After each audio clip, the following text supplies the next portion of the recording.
ব্যক্তির লাভ ক্ষতি থেকে শুরু করে রাষ্ট্রের উন্নয়ন সবকিছুর পেছনেই থাকে অর্থনীতির অবদান। সেজন্য দরকার আর্থিক হিসাব নিকাশ আর অর্থনীতির চুলচেরা বিশ্লেষণ। আর এই বিশ্লেষণ নিয়েই ডিবিসি নিউজের সাপ্তাহিক আয়োজন অর্থনীতির সংলাপ। প্রতি শনিবার রাত 10টায় আমরা হাজির হই এই সংলাপে। আর আজ আপনাদের সঙ্গে আছি আমি মোস্তফা মাহবুব। অর্থনীতির সংলাপের আজকের বিষয় বাণিজ্যে সংকট সম্ভাবনা। এই বিষয়ে আলোচনায় আজ আমাদের সঙ্গে স্টুডিওতে আছেন real estate and housing association of Bangladesh রিহাবের সভাপতি মোহাম্মদ ওয়াহিদুজ্জামান, আছেন federation of Bangladesh chamber of commerce and ইন্ডাস্ট্রির সাবেক সভাপতি এ কে আজাদ এবং আছেন ঢাকা বিশ্ববিদ্যালয়ের অর্থনীতি বিভাগের অধ্যাপক ডক্টর শাহাদাত হোসেন। আপনাদের তিনজনকেই স্বাগত। যেমনটা আগেই জানিয়েছি, আজকের বিষয় বাণিজ্যের সংকট সম্ভাবনা। এই বিষয় নিয়ে প্রথমেই কথা বলতে চাই জনাব এ.কে আজাদ, আপনার কাছে একটু জানতে চাই। আমরা একেবারে বছরের শেষ পর্যায়ে আছি এবং খুবই নানান ঘটনার মধ্য দিয়ে আসলে এই বছরটি আলোচিত। একটা নির্বাচন, বছরের মাঝামাঝি আসলে সেই সরকারের পতন, পরিবর্তিত পরিস্থিতিতে একটা নতুন সরকার। এই পুরো বছর জুড়ে যদি একটু জানতে চাই, আসলে ব্যবসা বাণিজ্যের ক্ষেত্রে আসলে সবচেয়ে বড় চ্যালেঞ্জের জায়গা কি ছিল? ধন্যবাদ আপনাকে। আপনারা দেখেছেন এই সরকার দায়িত্ব নেওয়ার পর বিদেশে কত টাকা পাচার হয়ে গেছে, বিভিন্ন ব্যাংক থেকে কত টাকা খেলাপি হয়েছে, কে কোন কোন ব্যক্তি টাকা নিয়েছে, সমস্ত কিন্তু একটা চিত্র। এবং একটা অর্থনৈতিক কমিটি করা হয়েছিল জনাব দেবপ্রিয়র আন্ডারে, তারাও একটা বের করেছে যে কত লক্ষ হাজার কোটি টাকা দেশ থেকে চলে গেছে। এই অবস্থায় সরকারের সবচেয়ে বড় ক্রেডিট আমি বলবো, তারা এই যে টাকা পাচার হয়ে গেছে ওটা তো বন্ধ হয়ে গেছে। তারপরে হুন্ডি হয়ে টাকা যেত, যার কারণে বিদেশে যে আমাদের ভাই বোনেরা থাকেন যারা রেমিটেন্স পাঠান, সেটা মেইনলি হুন্ডিটা হতো, ওই টাকাটা আসতো না। সেই টাকাটা আসা শুরু করে, যার জন্য রেমিটেন্স বেড়ে গেছে। এখন যেহেতু আমার হোল একটা জাহাজের যদি হোল হয়, তাহলে তো আপনার নৌকাতে পানি উঠে, যে পানিটা বন্ধ হয়েছে। এখন সামনে এগুনের পালা, ভালো করছে, তবে এই ক্ষত থেকে বের হইতে আমাদের সময় লাগবে। ওভারনাইট তো এটা হবে না, যার কারণে আজকে দ্রব্যমূল্যের ঊর্ধ্বগতি। আজকে দেখেন ডলারের দাম বেড়ে যাচ্ছে, ডলার পাওয়া যাচ্ছে না। যেখানে সরকার বেঁধে দিয়েছে 120 টাকা, সেটা 24 টাকা 26 টাকা হয়ে যাচ্ছে। এই 126 টাকা দিয়ে যদি আমি আমদানি করি, তার উপরে আমাকে ভ্যাট দিতে হয়, তারপরে এআইটি দিতে হয়, কাস্টম ডিউটি দিতে হয়, তার প্রভাব কিন্তু কমোডিটির উপর পড়ে। এমনি সামনে রোজা, এর ইম্প্যাক্ট কিন্তু রোজায় পড়বে। তো এই কারণেই আমি বর্তমান সরকারকে এর জন্যে দায়ী করতে চাই না। আমি চাই দীর্ঘদিনের পুঞ্জীভূত যে সমস্যা, সেই পুঞ্জীভূত সমস্যার কারণেই কিন্তু আজকে দ্রব্যমূল্যের ঊর্ধ্বগতি। 1, 2 নম্বর হচ্ছে আমার আমদানি রপ্তানি কী অবস্থা। আমি আজকে দেখলাম ক্যাপিটাল মেশিনারি, বাংলাদেশ ব্যাংকের আজকে এই সপ্তাহের প্রতিবেদনে দেখা যায় 33% মেশিনারি কম আসছে, অর্থাৎ বিনিয়োগ হচ্ছে না। তো বিনিয়োগ কারা করবে? বিনিয়োগ করবে দেশীয় বিনিয়োগকারীরা, আগে বিনিয়োগ করবে, তারপরে বিদেশিরা বিনিয়োগ আসবে। দেশীয় বিনিয়োগকারীরা যেখানে বিনিয়োগ কমিয়ে দিয়েছে, সেখানে বিদেশিও তো আসবে না, তার মানে কর্মসংস্থান হচ্ছে না। আর কর্মসংস্থান না হলে আমার যে জিডিপিতে কন্ট্রিবিউশন কম থাকবে, যার জন্য জিডিপির আপনি দেখেছেন লক্ষ্যমাত্রা 4-এর নিচে 3.75, তো 3.8 যা বলেছে, তো এর বেশি হবে না। কেন হবে না? আমার মূল জিডিপির 80 হলো সার্ভিস সেক্টর থেকে, আর সার্ভিস সেক্টরকে সাপোর্ট দেয় কি আপনার প্রোডাকশন। সে প্রোডাকশন যদি না থাকে, তাহলে সার্ভিস সেক্টরে সাপোর্ট দেবে কে? তো সার্ভিস সেক্টরের উপর নির্ভর করে কি আসে, কনস্ট্রাকশন, হোটেল রেস্তোরাঁ, তারপরে টেলিকমিউনিকেশন, সমস্ত কিছুই তো সার্ভিস সেক্টর। তো যার কারণে আমি মনে করি টোটাল যে আমার দেশের আর্থসামাজিক অবস্থা, যে অর্থনীতির অবস্থা, একটা ভঙ্গুর অবস্থার থেকে আমরা আস্তে আস্তে বের হয়ে আসার চেষ্টা করছি। আমার বিশ্বাস 2025-এর জুনের পরের থেকে আমরা একটা ভালো অবস্থানে যাব। অ্যানাদার 6 মান্থস আমাদের এই স্ট্রাগল পজিশন। আপনার কাছে আবারও আসবো, তার আগে আমাদের সঙ্গে রিহাবের সভাপতি আছেন। আপনি সার্ভিস সেক্টরের কথা যেহেতু বললেন, ওনার কাছে একটু শুনে আসতে চাই। জনাব ওয়াহিদুজ্জামান, আপনার কাছে একটু জানতে চাই যে এই বছর জুড়ে আসলে আমাদের আবাসন খাত কীরকম ছিল এবং এই মুহূর্তে কি চ্যালেঞ্জ ফেস করছে? ধন্যবাদ। আপনারা জানেন যে কোভিডকালীন সময় থেকে এবং 2022-এর আগ পর্যন্ত এটা ভালনারেবল সিচুয়েশন জনগণ ফেস করেছে। রিহ্যাবের আমার যারা মেম্বার আমরাও ফেস করেছি। আবাসন খাতটা তো যেখানে রাজনৈতিক স্থিতিশীলতা যখন ভালো থাকে, সব সেক্টরের জন্য রাজনৈতিক স্থিতিশীলতা দরকার। তো আমাদের সেক্টরটাকে সবসময় মানুষ কেনা বেচা যখন স্থিতিশীলতা থাকে তখনই ভালো হয়। তো 22 সাল পর্যন্ত আমাদের সেক্টরের পলিসি, বিগত সরকার আগের পলিসি যেটা ছিল ভালো ছিল। 2008-এর যে ইমারত নির্মাণ বিধিমালায় আমরা 40 থেকে 50% জায়গা খালি রেখে উঁচু ভবন আমরা নির্মাণ করতে পারতাম।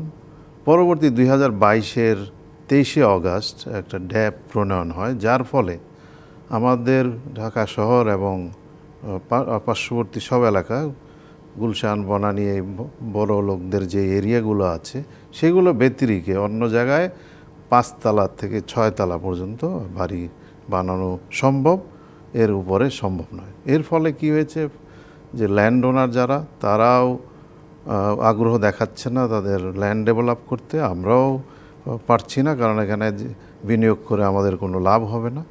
এটা একটা দিক। আরেকটা দিক হলো এই যে আপনার ড্যাপের যে দিক, একটা দেখা গেলো ড্যাপটা নর্মালি যেটা হচ্ছে গাইডলাইন, যে ঢাকা শহরের কোথায় কি হবে, কোথায় আপনার কমার্শিয়াল বিল্ডিং হবে, রেসিডেন্সিয়াল এরিয়া হবে, পার্ক থাকবে, জলাধার, লেক, সব কিছু ওখানে ডিটেল করা থাকে। কিন্তু বর্তমানে দেখা যাচ্ছে যে ওই আইনের মধ্যে একটা আমাদের ফার বলে একটা বিষয় আছে, সেটা ওখানে সন্নিবেশিত করা হয়েছে, যার ফলে ওখানে ওইটা ঢুকানোর কারণে আবার পাশাপাশি 2008-এর যে বিধিমালা যেটা, ওইটাও বাতিল হয় নাই। এখন রাজুক ওই ড্যাপের যে নিয়ম কানুনগুলো আমাদের ক্ষেত্রে প্রয়োগ করছে, যার ফলে বিল্ডিংগুলো এই সময়ের মধ্যে আসলে গৃহ নির্মাণ ব্যয় কতটা বেড়েছে আপনাদের? অনেক আপনারা জানেন যে বিল্ডিং ম্যাটেরিয়াল কস্ট অনেক হাই হয়ে গেছিলো। রিইনফোর্সমেন্ট যে রড, সেটার দাম প্রায় 1 লক্ষ টাকা পার টন দাঁড়িয়ে গেছিলো। সিমেন্টের দামও বেড়েছিল। সার্বিকভাবে সব কিছুর দামই ঊর্ধ্বমুখী ছিল। আর এই আবাসনের ইউনিট যদি আমি বলি, তাহলে সেটি বিক্রির চিত্রটা কি?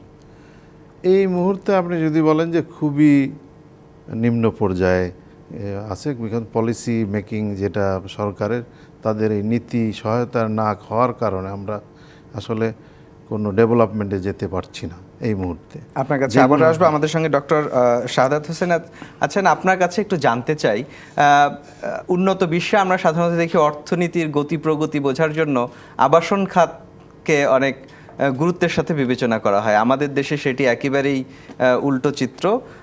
সেটি আগে একটু জানতে চাই, এবং একই সাথে জানতে চাই যে আপনার দৃষ্টিতে আসলে এই মুহূর্তে অর্থনীতিতে যদি চ্যালেঞ্জের কথা বলি বা সংকটের কথা বলি, আপনি কোনটিকে আসলে আগে এগিয়ে রাখবেন? জি, ধন্যবাদ। প্রথমে এখন যদি চ্যালেঞ্জের কথা বলেন, তাহলে মূল্যস্ফীতিকেই আমি বলবো প্রধান চ্যালেঞ্জ। এবং মূল্যস্ফীতিকে কেন বলবো? কারণ হচ্ছে যে মূল্যস্ফীতির সাথে মানুষের জীবনযাত্রার একটা গভীর সম্পর্ক, এবং যে কারণে মানুষ যদি হতদরিদ্র পরিবারের হয় তার মূল্যস্ফীতির আঘাত আর ধনী পরিবারের এক না। যেহেতু বাংলাদেশে 12.5% মানুষই হতদরিদ্র এবং 18% মানুষ গরিব, তাদের অবস্থাটা কোন পর্যায়ে গিয়েছে সেটা বিবেচনার বিষয় এখন। কারণ হচ্ছে মূল্যস্ফীতিটা যদি 1 বছরের বিষয় হতো তা না, আমরা দেখেছি গত 2 থেকে 2.5 বছর যাবৎ যখন 10% মূল্যস্ফীতি, অর্থাৎ ডাবল ডিজিট মূল্যস্ফীতি, সেটা কিন্তু একটা দেশের জন্য হুমকি স্বরূপ। আমরা বলি অর্থনীতির কোনো শত্রু দরকার হয় না, যদি মূল্যস্ফীতিটা বাড়িয়ে দেওয়া হয় তাহলে সেটাই বড় শত্রু হিসাবে বিবেচিত হয়। অতএব আমাদের অর্থনীতির বড় চ্যালেঞ্জ হচ্ছে মূল্যস্ফীতি। আর যেটা আপনি বললেন যে হাউজিং বিষয়টা হচ্ছে যে হাউজিংকে কনসিডার করা হয় ইনভেস্টমেন্ট হিসাবে একটা দেশের যে বিনিয়োগ হিসাবে। এখন সেই বিনিয়োগটা আসলে হাউজিং সেক্টরে বাংলাদেশে বিভিন্ন কারণে, সেটা আমি বলবো যে political economy of housing sector, যে হাউজিংয়ের ক্ষেত্রে যে রাজনৈতিক অর্থনীতি, সেটা কিন্তু একটা বড় বিষয়, যেটার আমি বলবো যে আমরা যদি স্লো অ্যান্ড স্টেডি গ্রোথের কথা বলি সেটা পায় না। রাষ্ট্রে যখনই একটা বিপর্যয়, পলিটিক্যাল চেঞ্জ, তখন দেখবেন এটা ড্রামাটিক একটা বড় ধরনের চেঞ্জ এবং সেটা নেগেটিভ পর্যায়ে চলে আসে। এটা বাংলাদেশের ক্ষেত্রে একদম চরম সত্য কথা।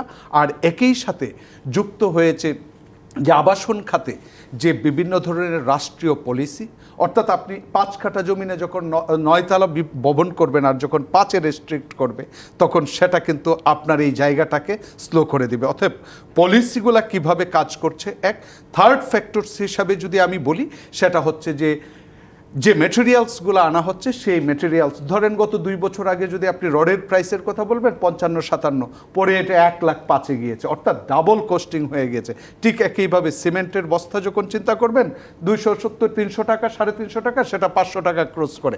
তার মানে all costs are double. So in that sense আপনার যখন কস্ট বেড়ে যাচ্ছে সেটা প্রাইসে রিফ্লেক্ট হচ্ছে, আর দামে যখন রিফ্লেক্ট হয় তখন চাহিদা কমে যায়। কারণ আপনি হাউজিং যদি বলেন, আরবানে হাউজিংয়ে কার ডিমান্ড, যারা অনেক টাকা আয় করে তারা একটা বাড়ি কিনতে পারে, একটা অ্যাপার্টমেন্ট কিনতে পারে, করতে পারে। কিন্তু বাংলাদেশের আয়ের চিত্রটা যদি দেখেন এবং বাংলাদেশের যদি সেটা ট্যাক্স জিডিপি রেশিওর সাথে চিন্তা করে অথবা 3 নাম্বারের সাথে সম্পৃক্ত করেন, যদিও বলা হচ্ছে ব্যাংকে কোটিপতির সংখ্যা বেড়ে যাচ্ছে, সেই অনুযায়ী কিন্তু টিআইএন দাঁড়ি বাড়ছে না।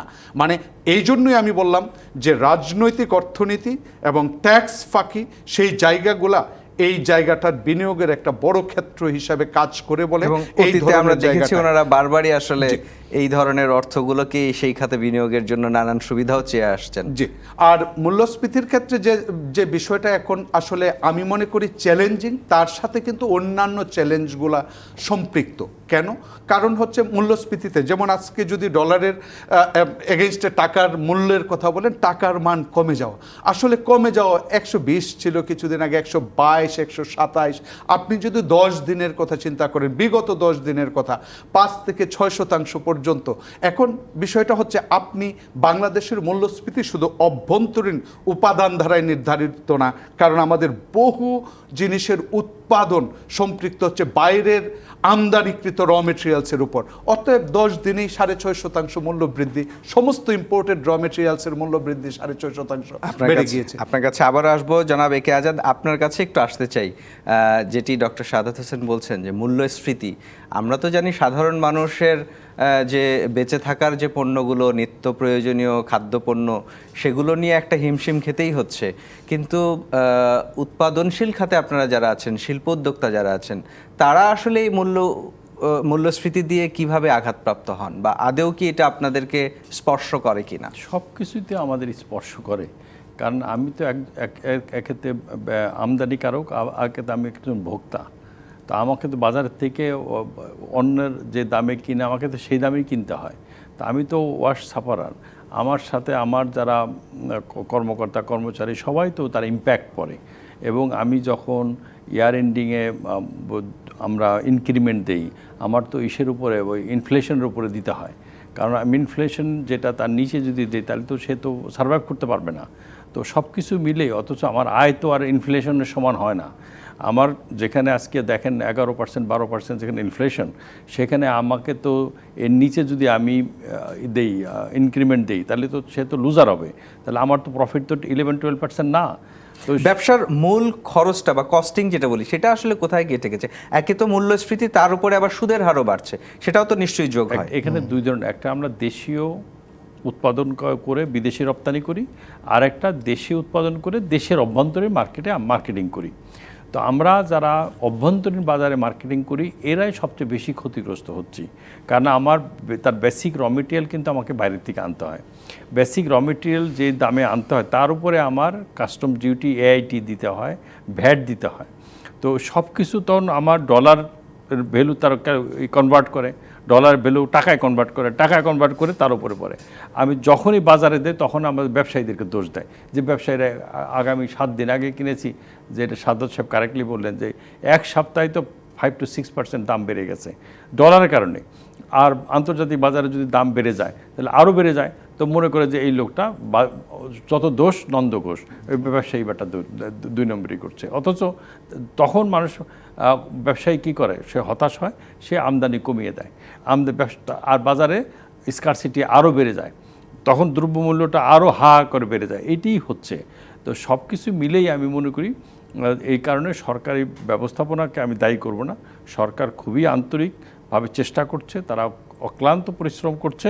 তবে যেহেতু ব্যাংকে আমার সম্পদ নাই, আমার টাকা নাই, ডলার নাই, আমার তেল কিনতে টাকা চলে যাচ্ছে, আমরা এমন সব চুক্তি করেছি যে চুক্তিগুলো অসম চুক্তি, যে চুক্তিগুলো আদৌ আমার জন্যে মানে ক্যারি করাটাও মুশকিল।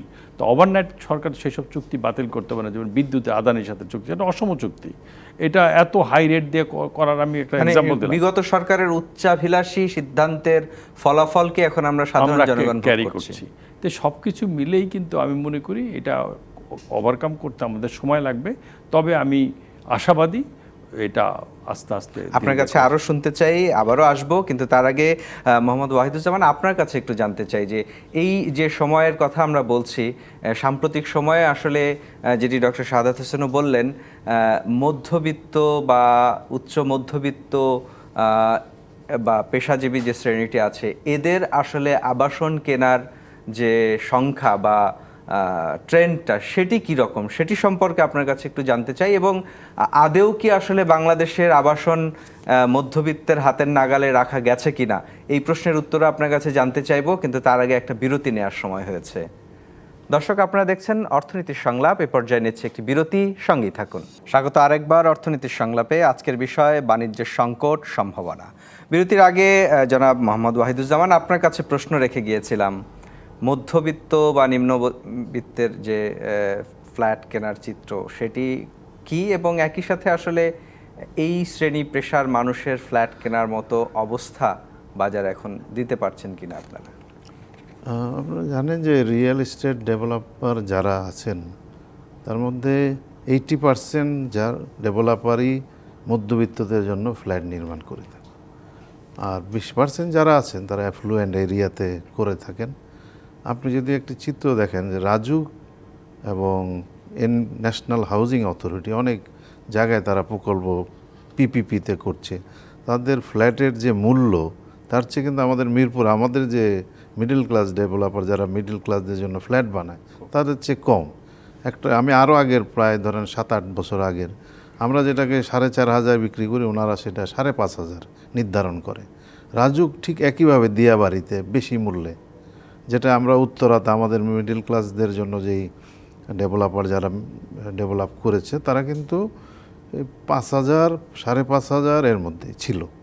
এখন উচ্চ মূল্যে যেহেতু আপনার ম্যাটেরিয়ালস কিনতে হচ্ছে, কস্টিং সব দিক থেকে বেড়ে গেছে, এটা একটা মুদ্রাস্ফীতি সব কিছু মিলিয়ে মূল্যটা বেড়েছে। আমি একটু থামাতে চাই আপনাকে। আপনি রাজুকের বা সরকারের যে প্রকল্পগুলোর কথা বললেন সেটি যেমন উচ্চ মূল্যের কথা বলছেন বেসরকারি খাতের চেয়ে, আবার একই সাথে এটাও তো একটা চিত্র যে সরকারি এই প্রকল্পগুলো থেকে ফ্ল্যাট সাধারণ মানুষ পায় এমন খবর আমরা দেখিনি। বেশিরভাগ ক্ষেত্রেই ক্ষমতাসীনরাই নামে বেনামেও আবার এই ফ্ল্যাটটি কিনেছে। সেক্ষেত্রে আসলে প্রকৃত যারা এটি পাওয়ার কথা ছিল তারা তো আসলে সেই সুবিধাটিতে থেকে বঞ্চিতই। সেই সমস্যাটা তো আমাদের সমাজে আছেই, যে একটা সুবিধাভোগী শ্রেণী সবসময়, যার অলরেডি ধরেন একটা ডিক্লেয়ার দিতে হয় যে রাজুকে, যে আমি একটা প্লট অলরেডি রাজুক থেকে পেয়েছি বা অ্যাপার্টমেন্ট, তারা কিন্তু ডিক্লারেশনের জন্য অনেক এখন তাদেরকে ধরা হচ্ছে আমি দেখছি। তো কিন্তু বেসরকারি খাতে আপনারা কি পারছেন এই শ্রেণীটার জন্য ফ্ল্যাট বা আবাসন নিশ্চিত করতে? আমরা এটা আমাদের পক্ষে সেখানে মূল্যস্ফীতি কি পরিমাণ আঘাত করেছে? একসময় আমরা দিয়েছি অনেক, এখন যেটা সম্ভব, আমরা তো ল্যান্ড যেটা, এটা তো ল্যান্ডের যে মূল্য তো চড়া মূল্য, যার কারণে ল্যান্ড যদি আমরা ফ্রি হোল ল্যান্ড পেতাম, আমাদেরকে বানাইতে বলতো, তো এখানে একটা মিনিমাম প্রফিট ধরে কিন্তু ফ্ল্যাট তৈরি করে মিডল ক্লাস পিপলকে দেওয়া সম্ভব হতো। যেহেতু এই ধরনের কোনো পিপিপি প্রজেক্ট আমাদের সাথে তারা করে না, তারা নিজস্বভাবেই তৈরি করে। আর সামগ্রিক অর্থনৈতিক যে অস্থিরতা সেটি আসলে কতটুকু এখানে আঘাত ফেলেছে? এটা তো সার্বিকভাবে সমস্ত ব্যবসায় যেরকম সব খাতে যেরকম আঘাত এনেছে, আমাদেরটাও একইভাবে আমরা ভুক্তভোগী। স্লোথ হয়েছে। আপনার কাছে আবারও আসবো জনাব একে আজাদ, আপনার কাছে আবারও ফিরে আসতে চাই, জানতে চাই মূল্যস্ফীতি সংকটের কথা বললেন, সুদের হারের উচ্চ হারের কথা বলছেন, একই সাথে আরেকটি খবর আপনার কাছে আনতে চাই, যেটি আজকে সারাদিন ধরে আমাদের একটি প্রতিবেদনে গেছে, সেটি হচ্ছে গেল 6 মাসে প্রায় 100 পোশাক কারখানা বন্ধ হয়ে গেছে। এই যে একেই তো নতুন বিনিয়োগ হচ্ছে না, নতুন কর্মসংস্থান হচ্ছে না, তার মধ্যে ব্যবসা প্রতিষ্ঠান বন্ধ হয়ে যাওয়াটা, এটি আসলে অর্থনীতিতে বাড়তি চাপ তৈরি করবে কিনা? অবশ্যই এখানে কর্মসংস্থান মানে কমে যাচ্ছে।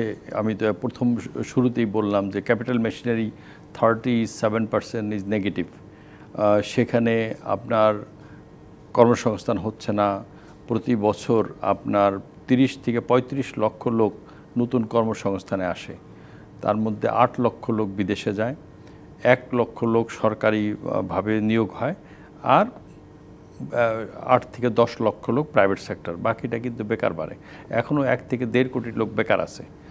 আপনার মোট জনসংখ্যার প্রায় 35%, 80%ই 35% নিচে। তো এই লোকগুলিকে কর্মসংস্থান করতে হলে শিল্পায়নের বিকল্প নাই। আপনার ছোট, মাঝারি, বড় শিল্প, যেখানে শিল্পায়ন হচ্ছে না সেখানে কর্মসংস্থান হবে না। আবার নতুন কর্মসংস্থান তো হচ্ছেই না, বেকারত্ব বাড়ছে, কলকারখানা বন্ধ হয়ে যাচ্ছে, আরও বন্ধ হয়ে যাবে। কেন বন্ধ হয়ে যাবে? কারণ আমার নিজস্ব কোনো গ্যাস নাই। আমরা যারা ক্যাপটিভ জেনারেটর দিয়ে বিদ্যুৎ উৎপাদন করতাম, আমরা গ্যাসের স্বল্পতার কারণে এখানে আমাদের লোডশেডিং হচ্ছে। আমরা পিডিবির উপর বা আরইবির উপর নির্ভরশীল, সেখানেও লোডশেডিং হচ্ছে। সরকার চেষ্টা করছে আন্তর্জাতিকভাবে গ্যাস আমদানি করতে, কখনো সময় মতো আমাদেরকে গ্যাস দিতে পারছে, এলএনজি আনতে পারছে, কখনো আনতে পারছে না, টেন্ডার পড়ছে না। এবং সবচেয়ে দুঃখের বিষয় দেখেন, কয়েকদিন আগে বাপেক্স একটা টেন্ডার ফ্লট করেছে আমাদের সাথে অফশোরে বা ইনশোরে করার জন্যে, আমাদের কূপ খননের জন্যে, কিন্তু বিদেশি কোনো টেন্ডার পড়েনি। তো এইটা আমাদের প্রতি আস্থাহীনতার অভাব।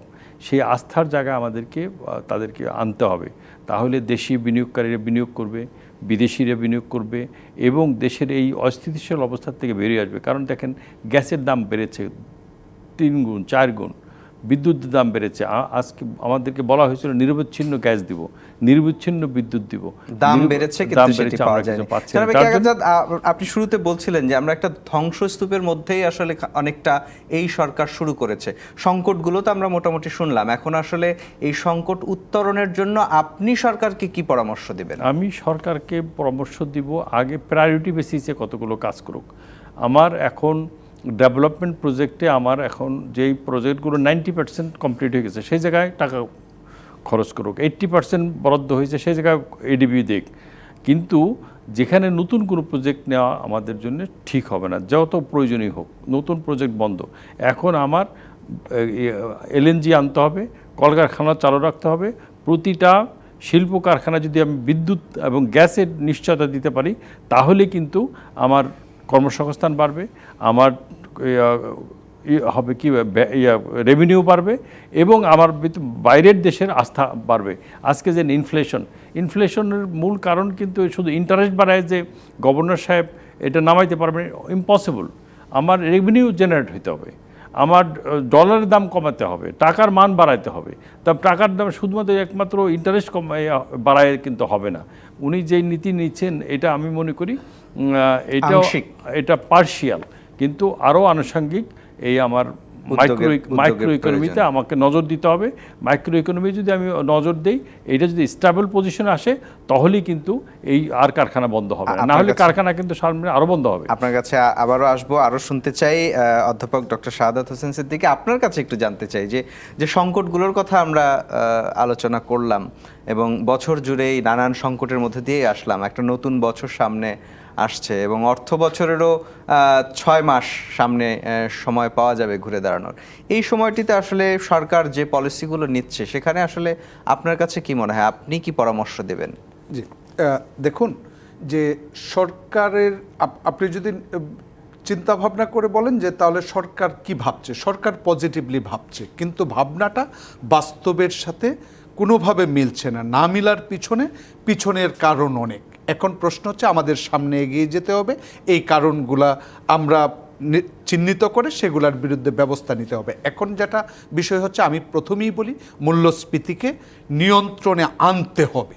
কারণ হচ্ছে আপনি সংকুচনমূলক মুদ্রানীতির কারণে যত সংকুচন করতে চাচ্ছেন অর্থনীতিকে, তার মানে হচ্ছে গ্রোথকে স্যাক্রিফাইস করে আপনি ইনফ্লেশনকে কন্ট্রোল করতে চাচ্ছেন। কিন্তু গ্রোথকে স্যাক্রিফাইস করা মানে কিন্তু এমপ্লয়মেন্টকে আপনি আঘাত হানছেন।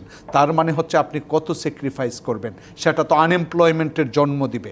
এখন সেই জায়গা থেকে উত্তরণের উপায় আজাদ ভাই স্পষ্টভাবে বললেন যে আমাদের আসলে যে ফিসক্যাল মেজর্স যে আমরা বাজেট করি সেখানে অনেক বড় ঘাটতি থাকে। সেই ঘাটতি মেটানোর জন্য সরকারের টাকা ছাপাতে হয়, ধার করতে হয়। অতএব সেই জায়গাটাকেও কিন্তু একটা পর্যায়ে আমার বিবেচ্য যে সত্যিকার অর্থে প্রায়োরিটি বেসিসে আমি নতুন প্রকল্পে যাব কি যাব না, এক্সিস্টিংগুলোর মধ্যে যেটা শুরু হয় নাই সেটাকে আদৌ শুরু করতে হবে কি হবে না, সেই জায়গায় যদি কাট করি তাহলে এমনভাবে কাট করতে হবে যেটা মানি প্রিন্টিং করতে না হয়। এখন দেখেন কিছুদিন আগেও ব্যাংকগুলোকে সহায়তা দিতে হচ্ছে। এত ব্যাংক একটা দেশের জন্য দরকার ছিল না। এটা অপরিণামদর্শী সিদ্ধান্ত থেকে কিন্তু এই পরিমাণ ব্যাংক, এই পরিমাণ আমি বলবো যে আপনি যদি ইন্স্যুরেন্স কোম্পানির কথাও বলেন সে একইভাবে, বিশ্ববিদ্যালয়ের কথাও বলেন, সেই সংখ্যাগুলো কিন্তু আমাদের জনসংখ্যা এবং এরিয়ার আয়তন অনুপাতিক হারে হয়নি। সেগুলোকে বাঁচানোর জন্য যে গভর্নর কিন্তু প্রতিশ্রুতিবদ্ধ ছিলেন নিজের প্রতি যে আমি কোনো মতেই প্রিন্ট করতে হয় না, সেই জায়গাটা কিন্তু করতে হয়েছে। যদিও বলেছেন সেটা উঠিয়ে নেবেন, দেয়া সহজ, কিন্তু উঠানো অনেকটাই চ্যালেঞ্জিং। আর যদি উঠাতে হয় তাহলে কিন্তু ভালো ব্যাংকগুলোর উপরে একটা চাপ পড়বে। যদি বাধ্যতামূলকভাবে উঠাতে হয় সেটা কিন্তু বিনিয়োগকেই খারাপ অবস্থায় নিয়ে যাবে। প্রাইভেট ইনভেস্টমেন্ট বিগত এক দশক ধরেই আমরা বলি যে প্রাইভেট ইনভেস্টমেন্ট জিডিপি রেশিও সেটা 20% মধ্যে পড়ে আছে। অতএব একটা দেশের প্রবৃদ্ধি প্রাইভেট ইনভেস্টমেন্ট যেটা বাংলাদেশের জিডিপির 80% কন্ট্রিবিউট করে, সেটাকে হ্যাম্পার করে আপনি কিন্তু সামনের দিকে এগোতে পারবেন না। অতএব আমি বলবো বাজেট দেওয়ার ক্ষেত্রেও সেটা বিচক্ষণতার পরিচয় দিতে হবে।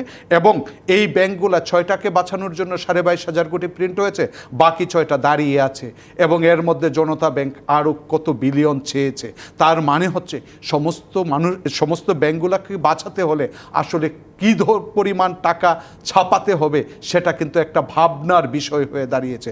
একটা দেশের অর্থনীতির প্রতি মানুষের আস্থা আসবে তখনই যখন পজিটিভ মেজর্সগুলো দেখতে পাবে যে ব্যাংকগুলোকে সত্যিকার অর্থেই কোনো না কোনোভাবে এমনভাবে বাঁচানো হয়েছে যে আমার ইনফ্লেশনকে ইনফ্লেশনকে এইভাবে জিইয়ে রাখে নয় এবং বাড়তি দিয়ে নয়। কারণ আমি বলেছি এই ইনফ্লেশনের সাথে শুধুমাত্র এই ব্যাংকের জন্য প্রিন্ট করা না, আপনি যদি টাকার মান ধরে রাখতে না পারা যায় তাহলে সেটা কিন্তু বড়। কারণ আমি বলেছি 55% থেকে 50% পর্যন্ত ইনফ্লেশনের পিছনে কন্ট্রিবিউট করে ফরেন কারেন্সি। অতএব সেটা ধরে রাখার জন্য সবচেয়ে বড় ব্যাপার হচ্ছে এই সরকারের আমলে আমি যদি 4-5 মাসের কথা চিন্তা করি তাহলে কিন্তু মোটামুটিভাবে বলবো কারেন্ট অ্যাকাউন্ট ব্যালেন্স অফ পেমেন্টে যে ডেফিসিটের পরিমাণে ছিল সেই ডেফিসিটটা ধীরে ধীরে ক্ষয়ে যাচ্ছিল, বেশি হারে ক্ষয়ে যাচ্ছিল, কিন্তু ক্ষয়ে যাচ্ছে এখনো, কিন্তু কম হারে ক্ষয়ে যাচ্ছে। সেই জায়গায় কিছুটা আমরা পজিটিভ ভাইব দেখতে পাচ্ছি যে হয়তো আগামী 4-5 মাস পর ফরেন কারেন্সি তখন ডোমেস্টিক অর্থনীতি সামলানো সম্ভাবনা দেখাচ্ছে। জনাব একে আজাদ, আপনার কাছে আবার একটু আসতে চাই। ব্যাংকিং এর কথা বলছিলেন ডক্টর শাহাদাত হোসেন, আপনি নিজেও ব্যাংকের সঙ্গে যুক্ত আছেন। এই ব্যাংক খাতের ক্ষত যেটি বলে যে একটা ঝুড়ির মধ্যে যদি অনেক আপেল থাকে, পচা আপেলগুলো আসলে সেখান থেকে ফেলে দেওয়া উচিত কিনা বা সেখানেই আরও সুন্দর করে সাজিয়ে রাখা উচিত কিনা, যদি সেটি বলি, আসলে এই যে অনেকগুলো ব্যাংক, প্রায় 61টা ব্যাংকের মধ্যে এই দুর্দশাগ্রস্ত ব্যাংকগুলো পুরো খাতটিকেই একটা বিপদের মধ্যে ফেলেছে। আপনার অভিজ্ঞতা কি বলে আসলে এই ব্যাংকগুলোর ব্যাপারে যে পলিসি নেওয়া হচ্ছে? বিগত সরকারের সময়ও একটা পলিসি ছিল যে কোনোভাবেই ব্যাংক ডুবতে দেব না, এবং এখনও এই সরকার একই সুরে কথা বলছে। সেটিকে আসলে আপনি কতটুকু সমর্থন করেন আপনার অভিজ্ঞতা দিয়ে একটু জানতে চাইব, কিন্তু তার আগে একটা বিরতি নিতে চাই। বিরতির পর এসে আপনার কাছে এই উত্তরটি জানতে চাই। দর্শক, আপনারা দেখছেন অর্থনীতির সংলাপ। এ পর্যায়ে নিচ্ছে আরও একটি বিরতি, সঙ্গেই থাকুন। স্বাগত আরও একবার অর্থনীতির সংলাপে। আজকের বিষয় বাণিজ্যের সংকট সম্ভাবনা। জনাব একে আজাদ, বিরতির আগে আপনার কাছে জানতে চাইছিলাম দুর্দশাগ্রস্ত ব্যাংকগুলোকে বাঁচিয়ে রাখার যে কৌশল, সেটি আসলে সামগ্রিক ব্যাংকিং খাতকে বিপদে ফেলছে কিনা এবং সেই সঙ্গে সঙ্গে পুরো অর্থনীতিকেই ঝুঁকিতে ফেলছে কিনা? আমি মনে করি না সামগ্রিক অর্থনীতিতে ঝুঁকিতে ফেলছে। এখন যে ব্যাংকগুলো প্রবলেমের মধ্যে পড়ে গেছে, এখন সরকারের তো দায়িত্ব এগুলোকে টিকায় রাখা। তা না হলে কি যারা ডিপোজিটার তারা তো টাকা পাবে না, এই লোকগুলো রাস্তায় বসে যাবে, হাজার হাজার লক্ষ লক্ষ গ্রাহক, তারা তো দোষী না। আমার দোষী হলো রাষ্ট্রীয় ব্যবস্থা। অ্যান্ড রাষ্ট্রীয়ভাবে পৃষ্ঠপোষকতা যদি একটা ব্যাংক লুণ্ঠন হয়, তখন আমার কী করণীয় আছে? আমি তার উত্তরসূরি গভর্নমেন্ট হিসাবে সেই দায় তার কাঁধে নিয়ে জনগণকে প্রোটেকশন দেওয়া, ডিপোজিটে প্রোটেকশন দেওয়া। এবং বাংলাদেশ ব্যাংক কারেক্ট পজিশন নিছে। আগে আমাদের চেষ্টা করেছিল পূর্ববর্তী গভর্নর সাহেব যে আমাদের সাথে ভালো ব্যাংকের সাথে মার্জার করা, আমরা রাজি হইনি। যে অ্যাসেটের চেয়ে লাইবিলিটিস বেশি, তা আমার ভালো ব্যাংকটাকে তো খারাপ হয়ে যাবে। অতএব গভর্নমেন্ট এখন যে টেম্পোরারি তাদেরকে লোন দিয়েছে, এখন তারা রিকভারির চেষ্টা করবে। এবং ব্যাংক আমার বিশ্বাস যদি অর্থঋণ আদালতটাকে সক্রিয় করে এবং হাইকোর্টটা স্ট্রিক করে, কোনো স্টে না দেয়, তাহলে আমার মনে হয় স্পেশাল কিছু কোর্ট করে দেয়, অ্যাসাইন করে দেয়, তারা শুধু খেলাপি ঋণ দেখবে এবং বেঞ্চ বাড়ায়, আমার মনে হয় 1 বছর 2 বছরের মধ্যে ব্যাংকগুলো দাঁড়িয়ে যাবে।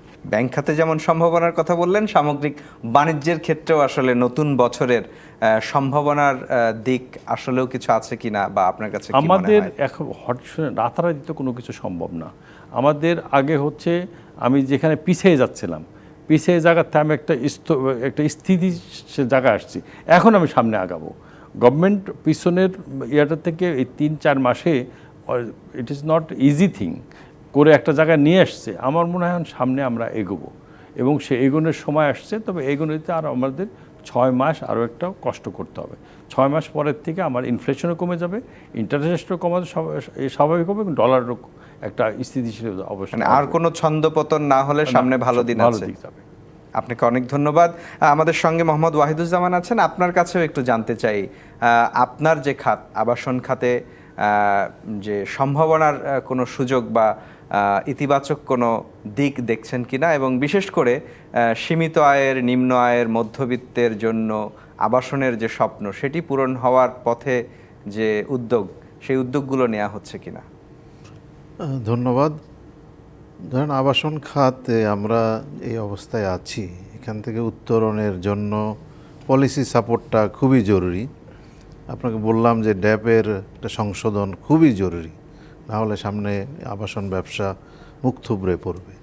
এটা যেমন জরুরি, যেটা নিয়ে আমরা প্রতিনিয়ত আমাদের পূর্ত মন্ত্রণালয়, রাজুক কথা বলে যাচ্ছি, টেবিল টক হচ্ছে, তারা আমাদেরকে আশ্বাস দিচ্ছে, আমরা খসড়া জমা দিচ্ছি, তারা দেখছে, আবার আমরা দিচ্ছি, এর মধ্যেই আছে। আমরা মনে হয় একটা সংশোধনী যদি হয়ে যায়, ইনশাআল্লাহ সামনে আমাদের সুদিন আছে। আর পাশাপাশি আমাদের সবাইকেই দায়িত্বশীল হইতে হবে, সেই ডেভেলপার কোম্পানি হোক, অন্য যে কোনো শিল্প বাণিজ্য, অন্য যারা জড়িত সবাইকেই আমরা যদি দায়িত্বশীলতার সাথে কাজ করি, তাহলে দেশের জনগণের জন্য একটা ভালো কিছু আমরা ডেলিভার করতে পারবো। ধন্যবাদ। আপনাকে অসংখ্য ধন্যবাদ আমাদেরকে সময় দিয়েছেন। অধ্যাপক ডক্টর সাদাত হোসেন সিদ্দিকী, আপনার কাছে আবারও আসতে চাই। মানে অর্থনীতির প্রতিটি জায়গায় সংকট, একটি কথা আছে যে সর্বাঙ্গে ব্যথা মলম দেব কোথা। এখন এই নতুন বছরে যেহেতু আমরা সম্ভাবনা খুঁজছি, আপনি যেমন বারংবার আসলে মূল্যস্ফীতির কথা বলছেন, এখানে সুদের হারের সংকট আছে, জনাব একে আজাদ কর্মসংস্থানের সংকটের কথা বলেছেন, বিনিয়োগের সংকটের কথা বলেছেন, জ্বালানির সংকটের কথা বলেছেন। এই যে এত সংকট, এই সংকটগুলোর মধ্যে আসলে কোন জায়গায় এই মুহূর্তে সরকারকে বেশি ফোকাস করা উচিত মূল্যস্ফীতি ছাড়াও, এবং সম্ভাবনার কিছু দেখছেন কিনা? আমি প্রথমেই গুরুত্ব দিব, সেটা হচ্ছে যে উৎপাদনকে ধরে রাখতে হবে এবং প্রবৃদ্ধির দিকে আমরা যেন না কমি। কারণ হচ্ছে এই উৎপাদন বাড়ানোর মাধ্যমেও মূল্যস্ফীতি অনেক কমে যাবে, আর সেই উৎপাদনটা যদি এক্সপোর্ট আর্নিংসে কন্ট্রিবিউট করে, সেটা কিন্তু আবার আমার ফরেন কারেন্সি রিজার্ভে কন্ট্রিবিউট করবে, যেটা আবার পরোক্ষভাবে কিন্তু মূল্যস্ফীতির জন্য কমাতে সহায়ক ভূমিকা পালন করবে। অতএব ফরেন কারেন্সি রিজার্ভকে একটা স্টেবল পজিশনে নিয়ে আসা, একই সাথে উৎপাদন বৃদ্ধির জন্য আমার যে প্রাইভেট ইনভেস্টমেন্ট রয়েছে সেটাকে কিভাবে বাড়ানো যায়। আর সর্বশেষ আমি বলবো এফডিআই, ফরেন ডিরেক্ট ইনভেস্টমেন্ট, সেটা যদি এই সরকার তাদেরকে আস্থার মধ্যে এনে বাংলাদেশে একটা বড় ধরনের এফডিআই আনতে পারে, সেটা কিন্তু গ্রোথ সহায়ক, প্রবৃদ্ধি সহায়ক যেমন হবে এবং এমপ্লয়মেন্ট জেনারেশনে কিন্তু একটা বড় ধরনের রোল প্লে করবে, যেটা আসলে আমাদের মূল্যস্ফীতিকে কমাতেই ভবিষ্যতে সহায়ক ভূমিকা পালন করবে। আপনি বিনিয়োগের কথা বললেন, জনাব একে আজাদ, আমি আবার আপনার কাছে একটু ছোট্ট করে জানতে চাই যে বিনিয়োগের ক্ষেত্রে আমরা ব্যবসায়ী মহল থেকে বিভিন্ন সময় শুনেছি যে মানে জ্বালানি সংকট, সুদের হার সব কিছু তো আছে, তার সাথে আইন শৃঙ্খলার একটা পরিস্থিতিও ছিল যেটি খুবই অবনতির একটা জায়গায় গেছে, সেটি কতটুকু উন্নতি হয়েছে বা সেখানে সম্ভাবনা কতটুকু? আইন শৃঙ্খলা বেশ ইমপ্রুভ করেছে, বিশেষ করে পুলিশ বাহিনী কিন্তু আবার ঘুরে দাঁড়িয়েছে এবং আমাদের ইন্ডাস্ট্রিয়াল পুলিশ বেশ অ্যাক্টিভ। এখন আর্মির সহায়তায় তারা বেশ শক্তিশালী হয়েছে। আমার মনে হয় নেক্সট 6 মান্থসের মধ্যে তারা স্বাবলম্বী হতে পারবে এবং যথেষ্ট আইন শৃঙ্খলা উন্নতি হবে। সামগ্রিকভাবে আসলে সামনে আমরা নতুন নতুন বিনিয়োগের মানে সম্ভাবনা কি কোনো এটা নাই আপাতত। বিনিয়োগ যতদিন পর্যন্ত আমি গ্যাসের নিশ্চয়তা না পাবো, বিদ্যুতের নিশ্চয়তা না পাবো, আইন শৃঙ্খলা পুরোপুরি আমার আইন শৃঙ্খলার উপর আমার আস্থা না আসবে, ততদিন পর্যন্ত আমরা নতুন বিনিয়োগকারীরা বিনিয়োগে যাব না। আর স্থানীয়ভাবে যদি আমরা দেশীয় বিনিয়োগকারীরা বিনিয়োগে না যাই, তাহলে বিদেশি বিনিয়োগও আশা করা যায় না। সেক্ষেত্রে কর্মসংস্থানের চ্যালেঞ্জটা থেকেই যাচ্ছে নতুন বছরেও। তাহলে কি সেটা দিয়েই আমরা আমাদের নেক্সট 6 মান্থস আমাদের চিন্তা করতে হবে জুলাই আগস্টের থেকে আমাদের অবস্থা কি। নতুন ইলেকশনের শিডিউল দিবে আমার বিশ্বাস, এবং নতুন গভর্নমেন্ট আসবে, তখন মানুষের আস্থাটা আরোটা বেড়ে যাবে। ততদিন পর্যন্ত এভাবেই আসলে ধীরে ধীরে এগোতে হবে। আপনাদের তিনজনকেই অসংখ্য ধন্যবাদ আমাদেরকে সময় দিয়েছেন এজন্য। দর্শক, আজকের মতো বিদায় নিচ্ছি অর্থনীতির সংলাপ থেকে। আগামী সপ্তাহে ফিরবো আবারও রাত 10টায়। থাকবেন অন্য কোনো অতিথি, থাকবেন আপনারাও। ডিবিসি নিউজের সঙ্গেই থাকুন 24 ঘন্টা। ধন্যবাদ।